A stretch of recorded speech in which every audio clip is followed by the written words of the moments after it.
গেল 15.5 বছর মুক্তিযুদ্ধের ইতিহাস এবং যে প্রচারণা ছিল একটি দল এবং তাদের একজন প্রধান নেতার মুক্তিযুদ্ধ এবং সেই যুদ্ধে অন্য কোনো ব্যক্তি, বিশেষ করে জিয়াউর রহমান, তাজউদ্দিন আহমেদ, এমএজি ওসমানী, অন্য অন্য সেক্টর কমান্ডার সহ মাওলানা ভাসানী কারো কোনো অবদানের কথা আমরা শুনতে পারিনি। এই ইতিহাস কতটুকু সত্য ছিল? একটা কথা আমরা বারবার তখন শুনেছি, তাজউদ্দিন সাহেব চেষ্টা করেছিলেন, কয়েকটি কথা লিখে ওনার কাছে লিখে নিয়ে গিয়েছিলেন।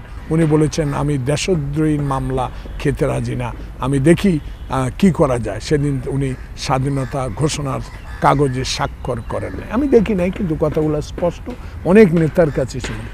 সত্যি কথা, শুধু আওয়ামী লীগের বিরুদ্ধে কথা না, সেদিন ছাত্রলীগ করতাম আমরা সবাই। কোনো ছাত্র নেতা যারা অহংকার করে সংসদে 5 বার যাওয়ার আমার সৌভাগ্য হয়েছে। অনেক মুক্তিযুদ্ধের ইতিহাসে সংসদে আমি শুনেছি, কিন্তু কানে দিয়ে শুনেছি এক কানে, আর এক কান দিয়ে চলে গেছে। অসত্য। যারা 30,000, 40,000, 50,000 শেখ মুজিবের নেতৃত্বে যুদ্ধ করেছে, বিশ্বাস করেন 1 মাস 21 দিন ভারতের ট্রেনিং নেওয়ার পর কোনো নেতাকে দেখে নেই। তারা সেদিন রেখা অমিতাভ বচ্চনের ছবি দেখে দিন অতিবাহিত করেছে।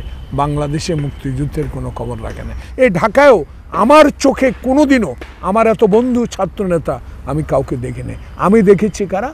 মধ্যবিত্ত পরিবারের অনেক সন্তান, যারা দিনে খেটে দিনে এনে দিনে খায়, তাদের মতো লোক। কিন্তু আওয়ামী লীগের কোনো ঢাকা শহরের নেতা বা ছাত্রলীগের কোনো নেতাকে আমি দেখিনি।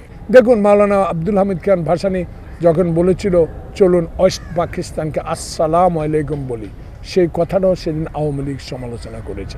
এটা শফিক সাহেব 71কে মনে করিয়ে দিতে চাই, যেহেতু 71 প্রজন্ম নামে হয়েছে মুক্তিযুদ্ধের উপর। সেই মুক্তিযুদ্ধের সঠিক ইতিহাস তুলে ধরাই আপনাদের দায়িত্ব, কর্তব্য। কিন্তু এই 71 কি বিগত 16 বছরে বা জন্ম নেওয়ার পরে আপনার মতো স্বাধীনভাবে বলার বা স্বাধীনভাবে প্রকাশ করার কোনো সুযোগ কি 71 ছিল? আমি বলবো না। তারই উদাহরণস্বরূপ আমি বলতে পারি, আওয়ামী লীগ দেশ স্বাধীন করেছে তারা দাবি করে, কিন্তু তাদের মধ্যে কোনো সেক্টর কমান্ডার বা কোনো বড় পর্যায়ের মাপের নেতাকে দেখি নাই অস্ত্র হাতে যুদ্ধ করতে।